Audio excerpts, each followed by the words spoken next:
Welcome to Watching the Throne. A lyrical analysis of Kanye West. My name is Chris Lambert. And my name is Travis Bean. Sorry, I've got coronavirus over here. And today we're talking about everything we need. That is something that none of us need. No, it isn't. I don't actually have coronavirus, but I to be serious, this song really does highlight the importance of appreciating the things around you because, yeah, you want to go to the bar and yeah, you want to go to the store and buy a whole turkey, but you don't need to. Everything you need is in the fridge, in the man or woman next to you, or just within yourself. Or maybe you have a dog or some shit. Like, that's all you need. There's time to appreciate the things in our lives and connect with people in a way that we don't normally do, which is beneficial in scary times like this. Mm-hmm. Yeah. So, Chris, what have you been doing while you've been on lockdown in your home? I've been on lockdown in my home for years now, so not much has changed. Do you have advice for our mostly- listeners then? Yeah, Netflix, Hulu, HBO Now, a PlayStation 4, and books. You know, Books. I don't know about the last one. There's only one book that matters to me. What's that? The Bible, my good man. Oh, you bringing it back to the show. Fully immersed in the Bible these days because of Kanye. I just had like a surreal moment the other day because somebody was mentioning Jesus is king, and I just straight up was quoting like, well, there's this great moment on Everything We Need that involves 2 Peter 1 and Peter talking about blah, blah, blah, blah, blah. I'm just like, here I am. Like, Yeah. I knew nothing about the Bible before this album came out. I didn't even realize that like Genesis was literally the start of the Bible. I had no idea. And now I'm just quoting sections from the Bible. Yeah. And we're really getting to know people like Peter and Job pretty well. And today I think we're going to learn a little bit more about them. Poor fucking Job. Poor Peter, too. That dude did not go out well. No. At least Job got to end his life in a good place. That's true. It's bleak times for both, but yeah, Job got maybe the better deal. Yeah. It's inspiration that, you can always weather that storm inside. Oh shit. I see what you did there. Well, so Everything We Need is the 6th track on Jesus is King, the much maligned Jesus is King. And if you've been following along, our basic theory is that Jesus is King operates with a chiastic structure, meaning that you have a front half, a pivot point in the middle, and then a back half that kind of has a mountain shape where you kind of climb up, have the point at top, and then go down the other side, and there's kind of a mirroredness about it. In this case, you have kind of an instability in the first half where Kanye's trying to live a life that he thinks is holy and in the spirit of the Bible, but there's a lot of tension and conflict and negative emotion in it. And then after we have these pivot points with Everything We Need and Water, you have a far more beneficial and peaceful process with the whole endeavor, where it seems like he is transcended to a point of understanding and behavior that is much more in line and much more Christ-like than what we see in the first half struggles. Yeah. And it kind of differs from like a typical narrative structure like Kanye's actually been doing on a lot of his albums, like College Dropout, Jesus, Life of Pablo. There's a discernible story to follow with kind of a traditional Act 1, Act 2, Act 3. What's different about a chiastic structure is it's, as opposed to what we're used to in Western storytelling, it's very Eastern and it's very meditative and reflective. So that's what the album comes to represent. And it's not necessarily that like bad stuff happens in the beginning and good stuff happens in the second half. It's more that Kanye is a follower of Christ throughout the album, and the album then becomes a reflective look at yourself, at Kanye, and the way he lives as a Christian, and the best way to live as a Christian. because in the beginning of the album he's fighting for his family, he's fighting for his freedom to be himself. Like there are good things there.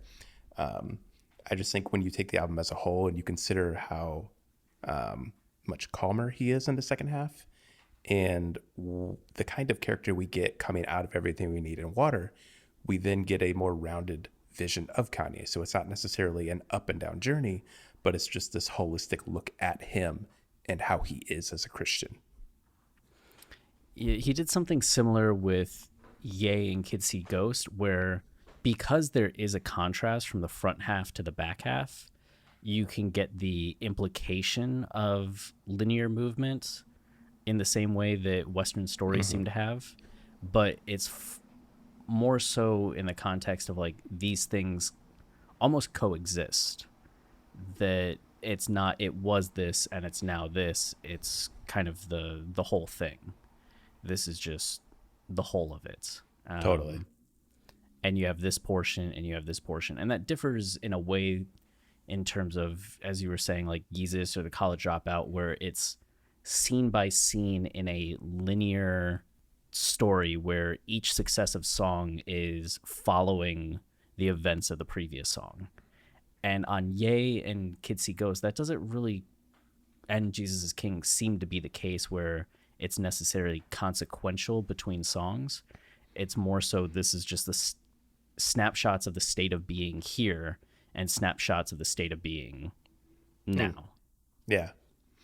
And it makes sense that they all have that chiastic structure then, because a big part of Kanye, at this stage in his life and his career, is he's been looking back at himself and who he was versus who he is now. And that's kind of the whole theme of Ye, Kanye dealing with being bipolar, is there is no old and new Kanye like the world likes to divide him as. There's just Kanye. There are ugly and beautiful parts of yourself, and all you do is try your best to control those ugly parts and bring out the beautiful as much as you can, and just live as who you are. And that's really, I think that's why he's really latched onto the chiastic structure, because he's found solace and peace with acknowledging that I am who I am, and I just have to be Kanye. Like I can't ever be ashamed of who I am or of my past. Like it is what it is, and I am who I am. And here he is doing, and Jesus is King at the turning point. Here we are. And the structure tends to be related a lot to the Bible. And we know that Kanye kind of started reconnecting with the Bible after his hospitalization at the end of 2016. So it is telling that all of his albums have been the more classical cinematic Western structure up through the life of Pablo. And then afterwards, as he starts getting into the Bible and more into its classic narrative structure, that's a bit more European, Middle Eastern, Eastern in nature, you see a change in his album structures. Yeah, love it. Well, let's get into the song. Yeah, Everything We Need. Do we want to talk about the storm up front or save it for the end? Yeah, because I think it's good context for the sound of the song. I know a lot of people really like the storm, which was what the song originally was on Yandhi, and everyone loves the Yandhi leaks and are really curious about what that album would have sounded like as a whole. And I think the key difference between that song and Everything We Need is the storm was a much busier song. There was a lot more going on. There were more people featured. There was a verse from XXX Tentacion. And that's really, I think, speaks to the discipline of Kanye on the song, is that he stripped that whole away to really capture this kind of humbling attitude about everything you need is around you. Like you don't need all this extra stuff. You don't need the noise. Everything you need is right there. Yeah, it's curious because you look at the storm, the original version, and I feel like it's hard to figure out what the context would be without really doing like a big analysis of Yandhi. But it does seem like there's more focus in the transition to Everything We Need, because when I look at the storm, the main message doesn't necessarily jump out to me as much, especially with XXX's verse. I'm kind of like, okay, is this getting at similar things? Like, is there a contrast between XXX and, is he the storm and that was the storm inside?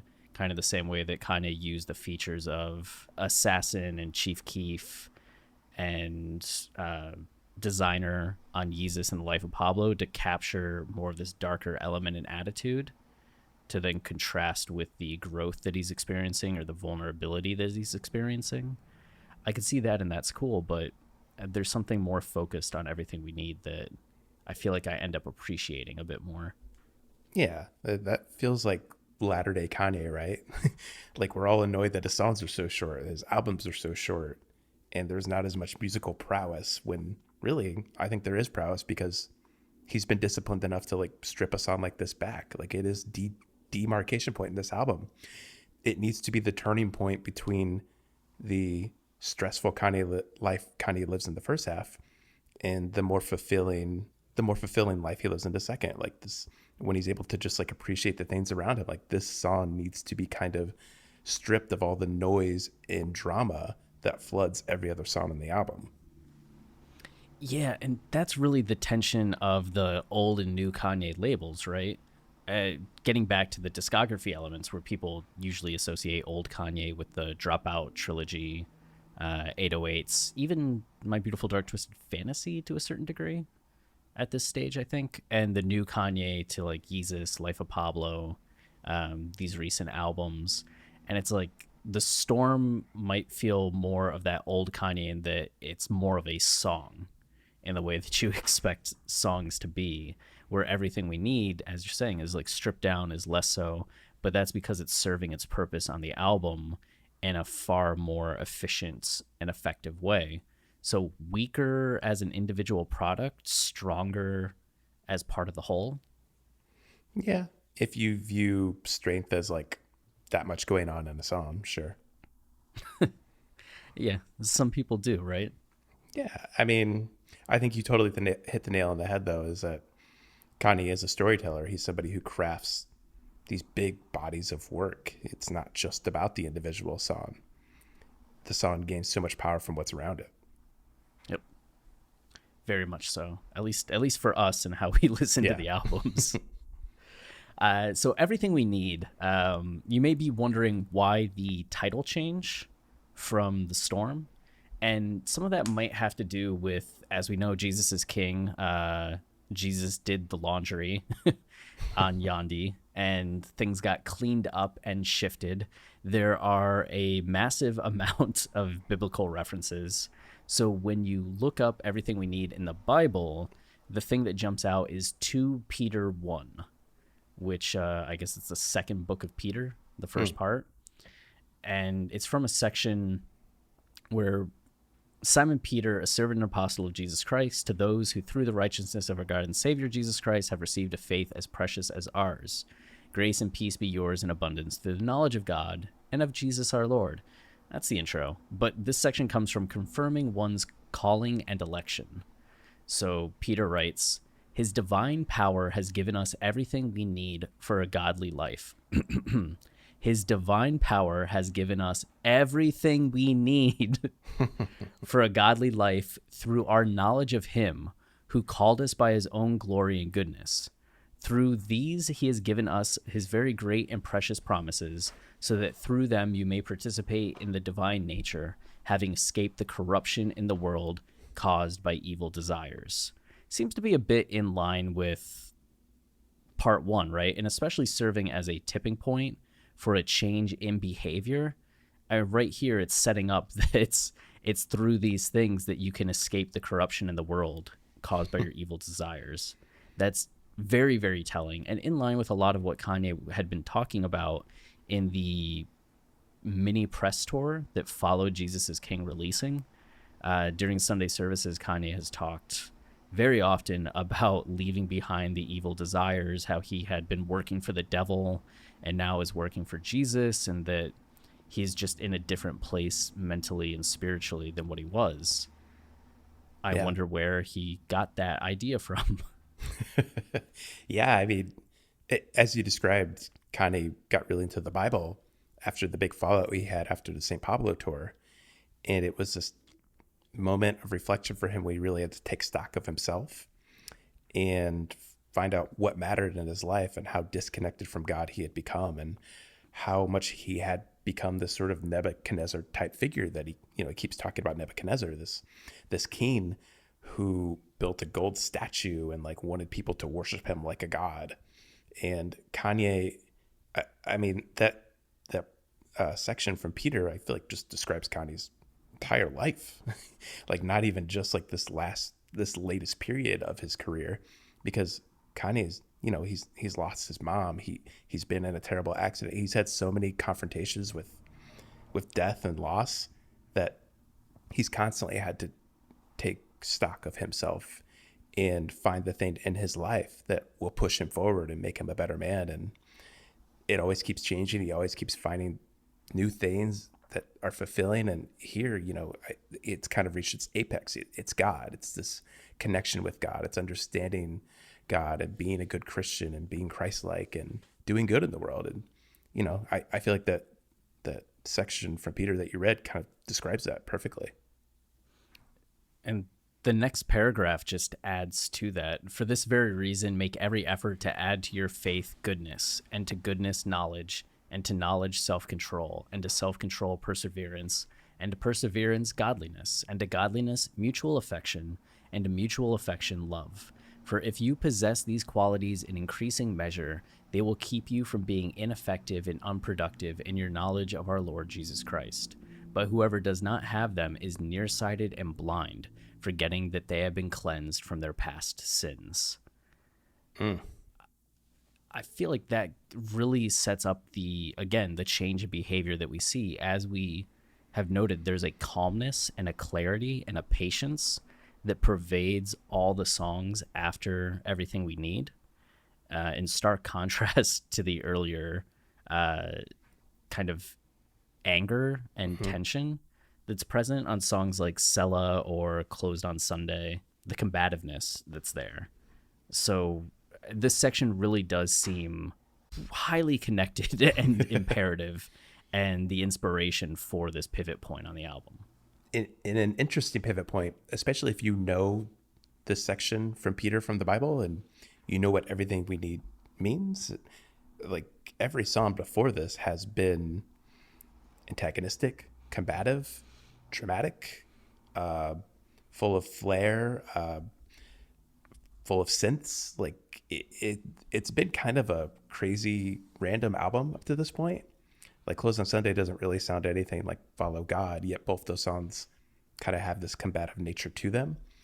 Then to come to Everything We Need, and for it to start with Ty Dolla $ign just singing with nothing backing behind him, this completely stripped away sound that doesn't have any flair to it.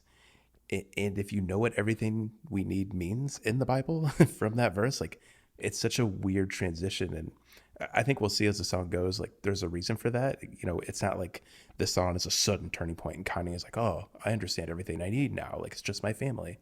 It's a song that's all about realizing that and what that transition looks like and how difficult it can be to realize what is important in your life.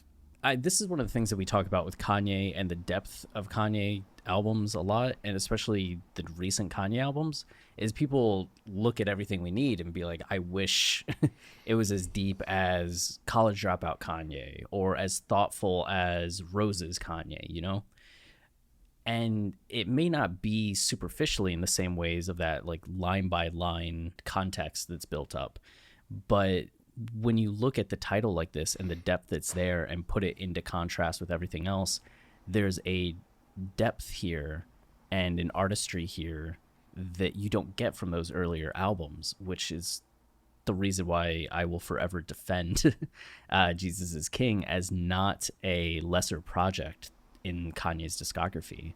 It's right up there. It's just different. Yeah. And I think this opening chorus from Ty Dolla $ign and Ant Clemens really captures that. Like suddenly, they're talking about there's this storm inside. And really that kind of describes everything we've heard up to the point in this album. Kanye's battling the public. He's battling with these people who he thinks threaten his family. He literally wrestles God in a song. But really, this is all just reflective of an internal struggle he has. Like, this is the storm inside, and this is what the song begins with. That's amazing. Yeah, right. If you needed any other like confirmation that this is supposed to be a tipping point, you have the title coming straight from a Bible verse that talks about giving up past sins and feeling like you're in a better place emotionally and spiritually. And then the very first line, we began after the storm inside. So there was a storm, and now we're starting after that the storm's gone. Yeah. And we're going to get into what the storm represents in the Bible, but I mean, ultimately, and you can just get it from here without having to read the Bible. Like it almost feels like it's describing a baptism. Like you begin again after you get past this internal battle you're having with yourself. Yeah. And God, time to talk about Job. We're talking about Job again? God. Talking about Job again. All right. Do you want to lay out Job really quick? The backstory of Job? Yeah, so Job was this dude that was really faithful to God, loved God, thought God was the greatest. And God, God and the devil were talking, or decided to have a test of Job. They were playing poker. Yeah, they're just a little Hold'em, a little Texas Hold'em. And the devil's like, hey, I bet like if we throw a bunch of shit at Job, he'll stop loving you. And God's like, no. Job, no. You're Job's on, buddy. The sweetest. Yeah, what? He's not gonna. Go ahead, do your worst. Job just got like destroyed. All his kids Royally died. fucked. Wife died. Livestock died. Like just all this death, all this ruin, and it's for years, right? Yeah. It's like over the course of years, his life is decimated. Tragedy after tragedy, and the whole time Job's just like, God's got me. I know that it's going to be okay. Devil gets fed up and is like, fine, you're right, congratulations. And God's like, all right, good job, Job. Good job, Job. And rewards him by giving him like everything. Like, what was it? It was like 7 daughters that were the most beautiful women in the land, 14,000 cattle, like 20,000 sheep. Like, I know I exaggerate a lot of my explanations of, or like retellings of the Bible, but legitimately those numbers might be less than the numbers that were like given. He was rewarded handsomely for his trials and travails. Yeah. So, and I think that's interesting here because, I mean, Kanye's already talked about Job once, on God. He said, back when I thought Job was a job, or the book of Job was a job. And I think that line really gets at this idea that what Job went through could seemingly feel like a job. Like it's just his life, this is his work day, is just like putting up with all the shit the devil's throwing at him. And Kanye realizes that it's not a job. It was a test for Job. It's just the way you're supposed to live your life. You must always have faith in God. You must always persevere through the storm. And this is why I think Job is important here on Everything We Need, and kind of a continuation from On God, because there's a lot of storm talk in Job, for one. I did a quick search of the word storm in the Bible, and it happens like way more in Job than any other chapter or book. It happens like 7 or 8 times or some shit. And there are moments where like God literally speaks to Job through a storm. So like the imagery of a storm is very present in Job, and in particular, and I mostly notice this because Genius pointed out Job 28, but it seems like the 20th chapter of Job is really locks into what's important here. And just to go through it quickly, Job 28 starts with like 10 lines about man's search for like gold and material goods in the earth. But then it transitions into, okay, like we can find all these goods in the earth and we can extract as much material wealth out of it as we can. But ultimately, in all this digging and all this mining, can we find wisdom? And it becomes this metaphor for like what's important in life. Like, are any of these things important, or is gold and silver and iron important at all if you have no wisdom? They search the sources of the rivers and bring hidden things to light. But where can wisdom be found? Where does understanding dwell? No mortal comprehends its worth. And it starts getting at this idea that like you can't find wisdom this way. You can only find wisdom through God because God knows where wisdom is. And then the end of Job 28 describes the storm that was created when God created earth. Because, you know, as God goes through and it sprinkles everything that's going to exist on earth, that means rain, that means thunder, that means floods. Like it means all of this seemingly treacherous events happen. And through that, it says that God finds wisdom. Then he looked at wisdom and appraised it. He confirmed it and tested it. And he said to the human race, the fear of the Lord, that is wisdom. And to shun evil is understanding. And the connection here to Kanye, gonna wrap this up soon, I promise, is Job seems to be using the terms wisdom and understanding to describe the ability to see the whole picture and act accordingly, to be in tune with reality as God knows it. Because you didn't create earth, God did. God understands what wisdom is. Like he understands where it can be found, and it's only found through him because it's his land. So as humans, we can't find wisdom as we find in other physical things. We need God to give it to us. So when God says like, oh, you want wisdom? You have to fear me. You want understanding? Then turn from evil. And the storm becomes this visual representation of what must happen before you can rebuild. You don't know what's truly important in life or what you take for granted in life until you come close to losing it. You know, that's the storm. And from there you can rebuild. It becomes this like metaphor for baptism. So as God speaks to Job from the storm, you know, literally speaking through a storm to him, saying like, sorry, your life sucks. It's this visual representation of what Job is experiencing and why he has to persevere. He has to retain his faith in God if he wants to weather the storm and find God and find wisdom on the other side. Very beautifully said. That's the one thing I really realizing about the Bible is how much just the creation of earth and like, you know, revelations and like the end and this war for goodness, like it's all metaphors for like how people live their lives. And that's, I think, what Kanye connects to. Yeah.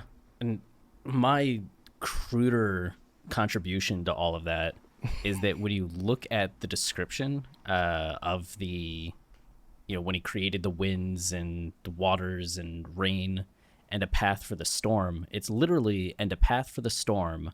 Then he looked at wisdom and appraised it. So wisdom makes its appearance after the storm. Yeah.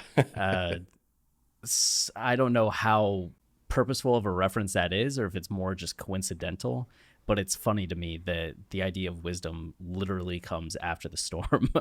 Yeah. And you have this line, we began after the storm. And as you said, even with Job, like you could describe what happened to him as a storm of tragedy.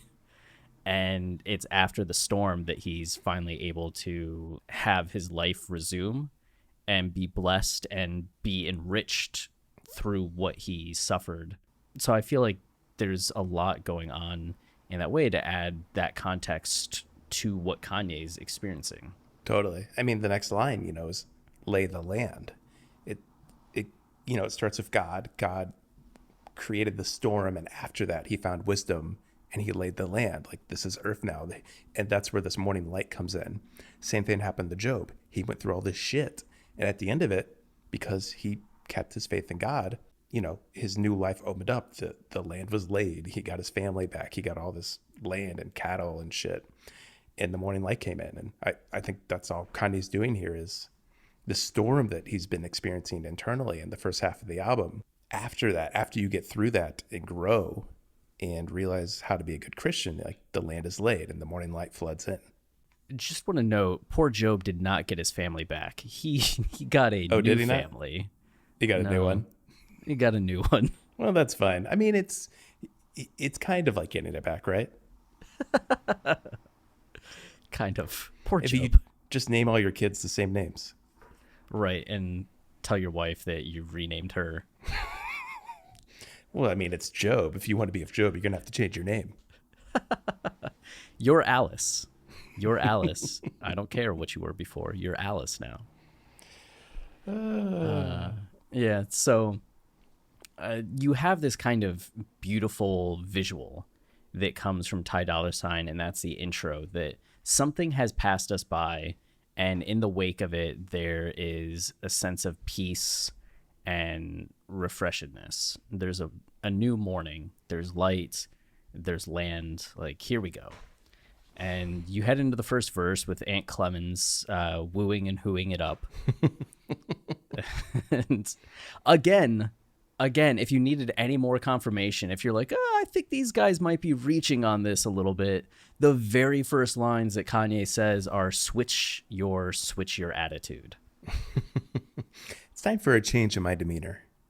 Yeah, it's right there. Like, so I know it might seem that we're making a lot out of very little, but yeah, But it's just you know right what? there.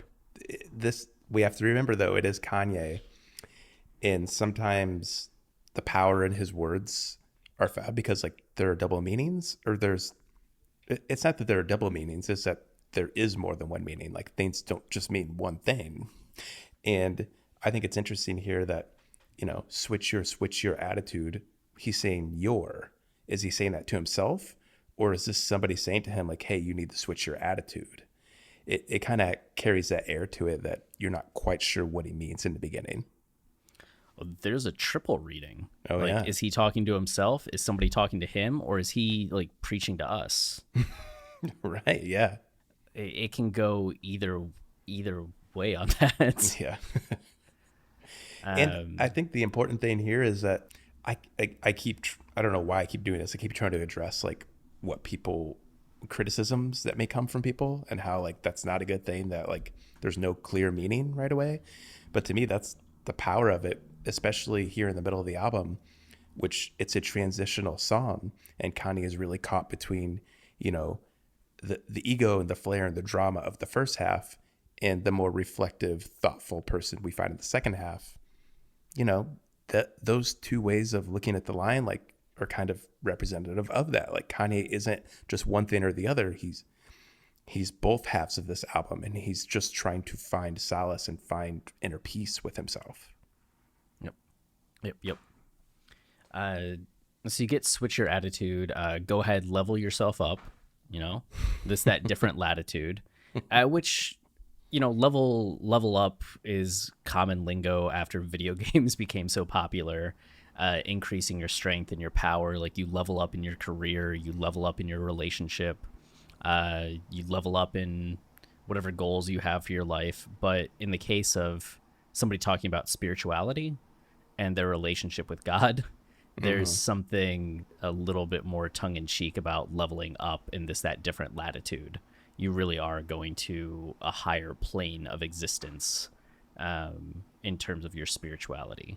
Mm-hmm. And physically, because he went from LA to Wyoming. Oh, yeah. That is a different latitude. I hope it is. Life too short. Go spoil yourself. Feel that feel. Enjoy yourself. This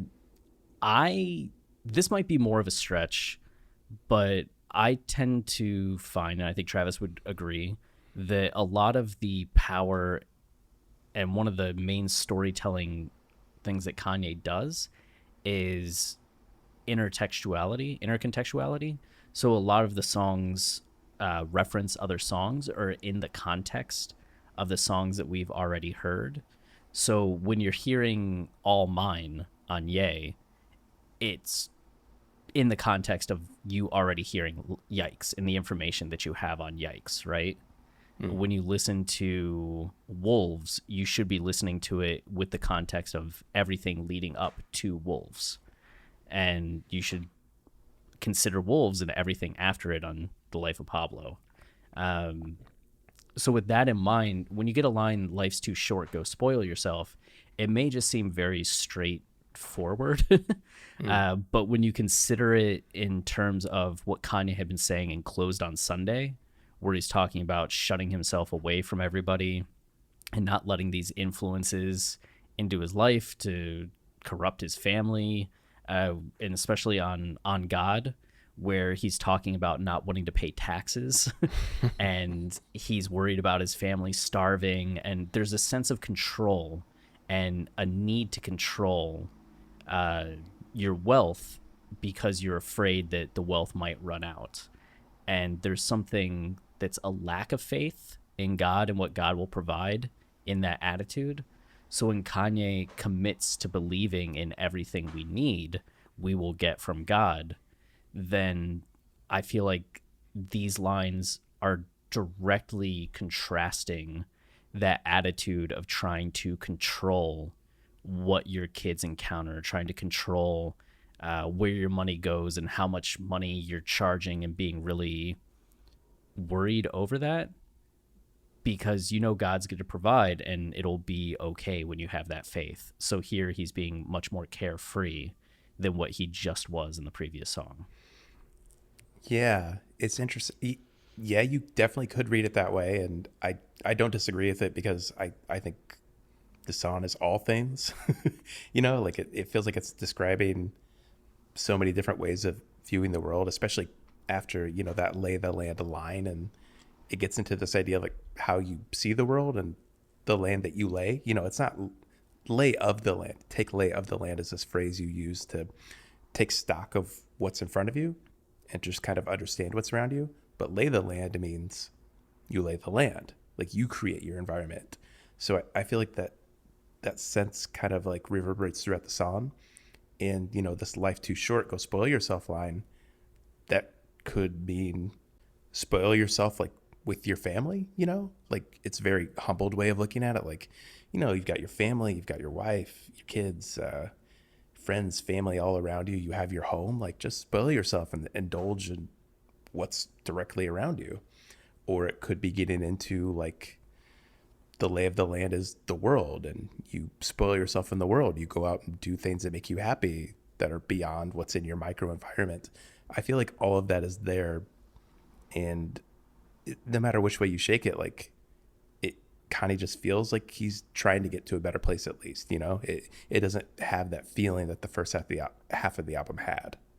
Right, where there's such a desire. On Sella, he talks about like Ye needing to be made free and the things that he'll get. Follow God, there's that conflict as well.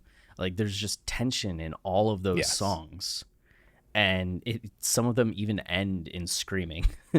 So now to have just, we have everything we need, and instead of screaming, you have Aunt Clemens doing a very like ooh, ooh, ooh, ooh. Like it's musical and cheerful. It's just hugely different tones. Yeah. Yeah, I love it. I love that refrain with Ant doing the ooh ooh, and then like Ty comes in with this like deep set, like resounding ooh, like I love it. Yeah, then the second chorus comes back, same lyrics, but there's a bit more to the production the second time we hear it. Yeah, it's you'll see in the song actually, it's kind of cool. The three choruses we hear from Ty Dolla $ign at the beginning, there's nothing backing his voice. It is completely empty room. Like his voice really reverberates in that way. And then the second time here, there's like kind of this clicking sound going on behind. And I think that's cool because, the rest of the song, Kanye's verses, Aunt Clemens' refrain, they all have the same backing instrumentation behind them. What changes is Ty Dolla $ign's part. And it forces you as the listener to completely reevaluate what he's saying each time. And because the backing instrumentation, because there's a different synth sound, like each time it carries a different kind of weight. And to me, it just continually gains more and more weight. And here it's coming after, repeating everything we need over and over. It's one thing to say at the beginning, like we began after the storm inside. And the context before that was just all the songs that came before it on the album. Here, we began after the storm inside, after this refrain of like, we have everything we need, and the kind of this humbleness. I think that's interesting. Like you don't know quite how to read it right then and there. These little tricks in the production too, and shifts in the production, aren't uncommon for Kanye. I think because he views songs as very cinematic in nature, songs tend to progress and change as he builds more and more meaning into the song. One of the best executions of this that I can think of is on Yay, I Thought About Killing You. When we get the initial philosophical musings, it's just Kanye kind of speaking, like spoken word style. And there's no music at all. It's just emptiness, the same way that this starts with emptiness. And then when we get into the second verse, Kanye starts rapping or having more of a flow to how he's speaking. And there's a bit more bass, a bit more synthiness to what's going on. It's still not musical, right, in the background with the instrumentation, but there's more of a sense of this is now a song. And then by the third verse, Kanye's full out rapping, and there's a backbeat, there's music, like it's a song now, it's what we recognize. But you see Kanye ramping up from the first, second into the third, and the music accompanying that and really adding to the sense of what his mental state is and being part of the mental state. When he's calm, there's no music. And as he gets that attitude up, the music is kind of part of that environment or bursting from that mentality that he has, which then happens on Yikes as well, where you have Kanye kind of trying to sing the refrain while screaming in the background, right? Right. And by the third verse, there's an overlap of those elements. So that superficial aspect to just having there being different music with Ty Dolla $ign in the chorus is something that we've seen Kanye use to actually having more depth in other songs throughout his discography. So we always kind of note it as a point of interest. The exact meaning of it in this part, but that it's happening is worth noting. Yeah, I think it's cool just because like everything you described with I Thought About Killing You really comes to describe the album's journey, you know, the entire journey of Ye and Kanye's battle with himself. What we see over the course of I Thought About Killing You is Kanye being reflective at the beginning, saying like, I thought about killing you, and you is this other part of himself, you know, that he finds ugly, that he thinks he can't control. And slowly throughout the song, as he ramps up, the other part of himself comes out. And the album becomes not a battle with himself, but coming to terms with himself and finding peace with this other aggressive part of himself. Same thing I think is happening here in Everything We Need. You don't know exactly why the chorus changes each time Ty Dolla $ign comes in. You don't know why the instrumentation is different, but you know that it comes to reflect what you're hearing on the album. Like this song kind of has a chiastic structure like the album. It is the middle point of the album. It is a transitional song, and it's transitioning to something, I don't know, it almost seems unimportant to like assign meaning to it. It's not transitioning to anything specific. It just is transitioning. It's gaining power in each chorus. It becomes something different by the end as you head into the next part of the album. And that's all that matters. You're making me think about what is it? Every Hour versus Jesus is Lord. And kind of the build from like not having, we've talked about how the build of the album is from at the very start in Every Hour, Kanye being told that he needs to add his voice to the choir. And then by the end on Jesus is Lord, he's adding his voice to the choir. So he goes as not part of the group to becoming part of the group. And just a sense of like there being emptiness at the beginning and then a fullness at the end, the last chorus. It just makes me think of how that happens with the brass instruments on Jesus is Lord. Yeah. Yeah. And this song is really stripped free of any sort of brass instrumentation. It's as we've noted, like very much the middle part of the album. It doesn't sound like the first half of the album, and it doesn't really sound like the second half of the album. It is just this middle point. So then we have the second verse. Kanye speaks more in the first person direct rather than the second person you. Switch my attitude. I'm so radical. Yeah, I mean, we know that Kanye has been pretty radical, and it's an interesting moment because I feel like all of us know how much comfort Kanye takes from the idea of being a radical and how much kind of pride he takes from it and inspiration. and how much a lot of Kanye fans take from him having that daringness to him. So when he talks about switching his attitude and being so radical, and how him being radical seems to cause all these people to be mad at him, it's curious what he means by that, because it seems doubtful that he talks about abandoning all of his convictions and like radical nature, right?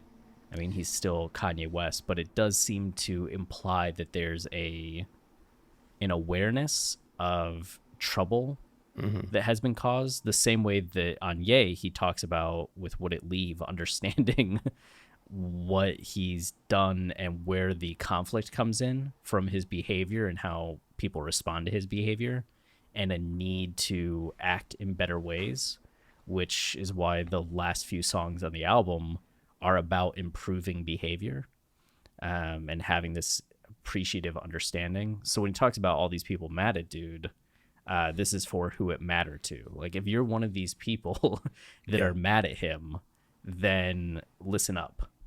Like, he's going to ask you these questions. What if Eve made apple juice? You going to do what Adam do? Or say, baby, let's put it back on the tree. Let's put this back on the tree. Like, it's an interesting response to everybody. Yeah. And I agree with all that. But again, because this is the middle part of the album and it's coming out of the combative part of the album into the more peaceful part, I still think there are different ways you could read these lines. If you think in the first verse when Kanye says switch your attitude, it could be people saying that to him, that he needs to change it. And then the second verse is his sarcastic response to it. Switch my attitude. I know, I'm so radical, everyone's mad at me. And then this is for who it mattered to could just be more of like a turning point, and like, well, all these people could be mad at me all they want. I'm just going to do this for who it matters to, which is my family and my friends and people who believe in me.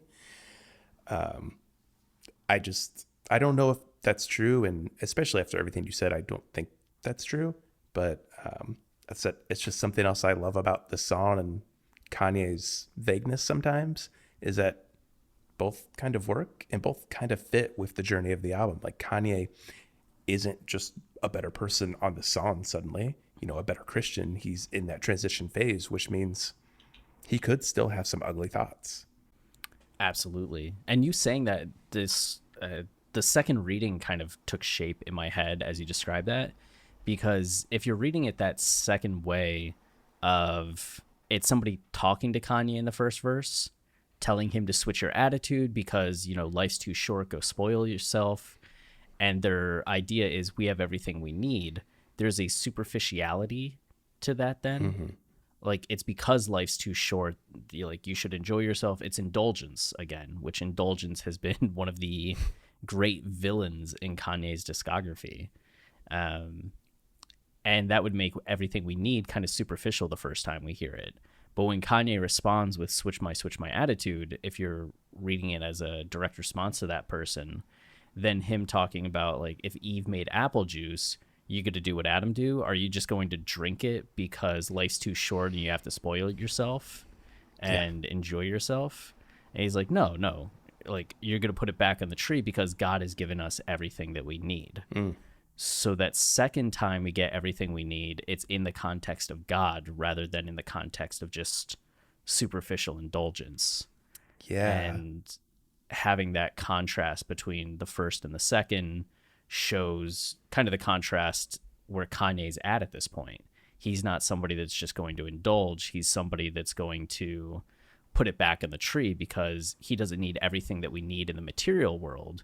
He needs everything that God is providing.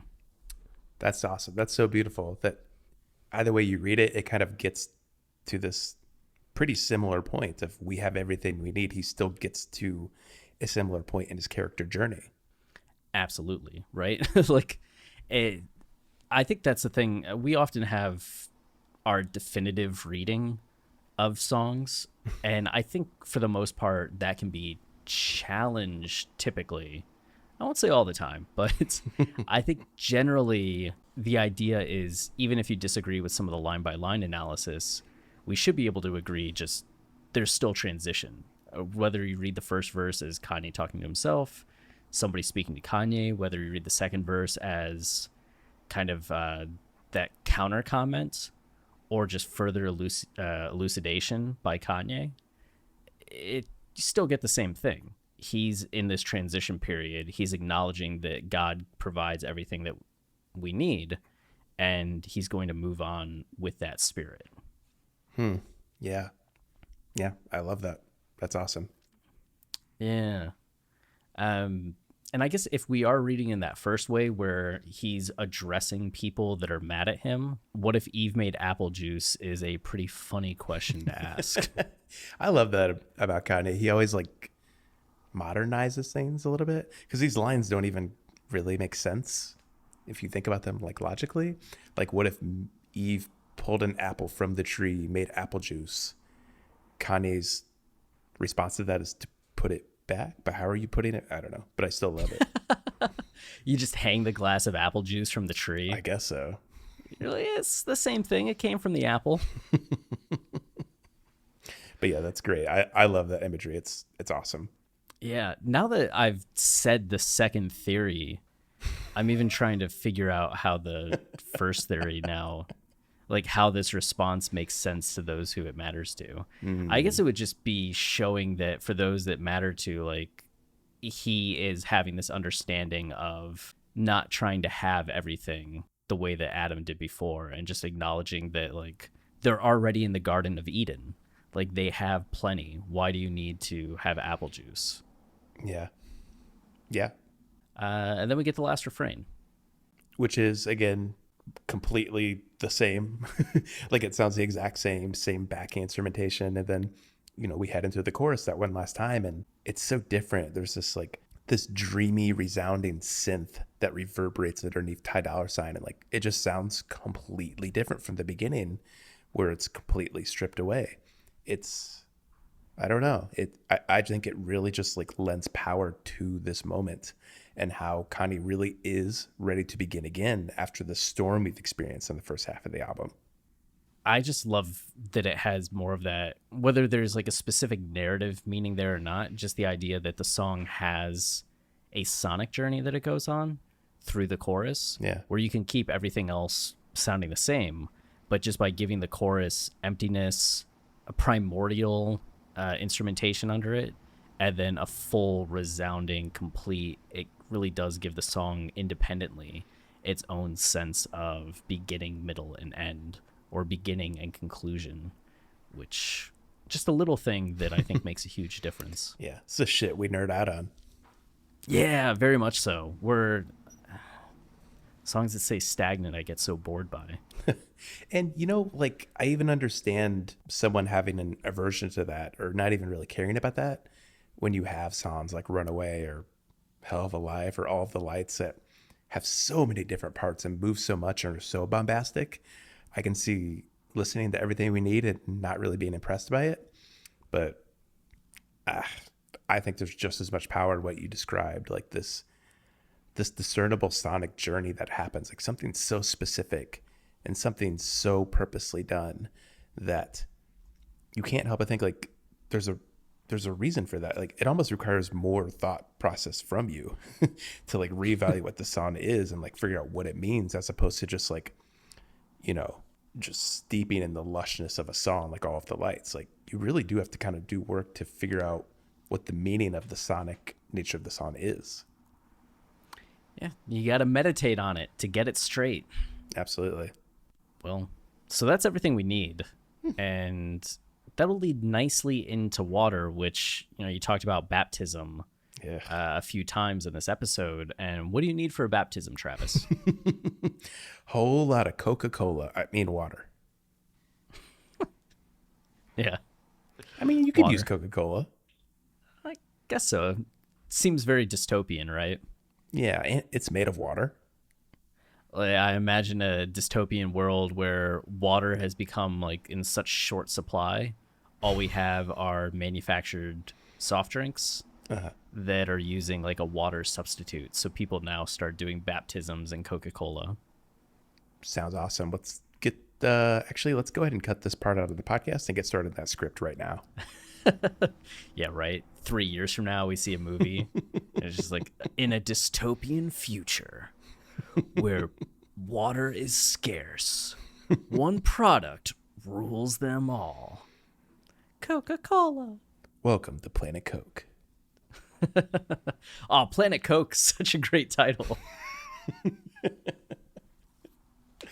Well, I got to say, though, I'm satisfied that we spent an hour talking about a song that's less than 2 minutes long. It's what we do, baby. It's the watching the throne guarantee. Yeah. Doing too much. We will make a big deal about everything. Deal with it.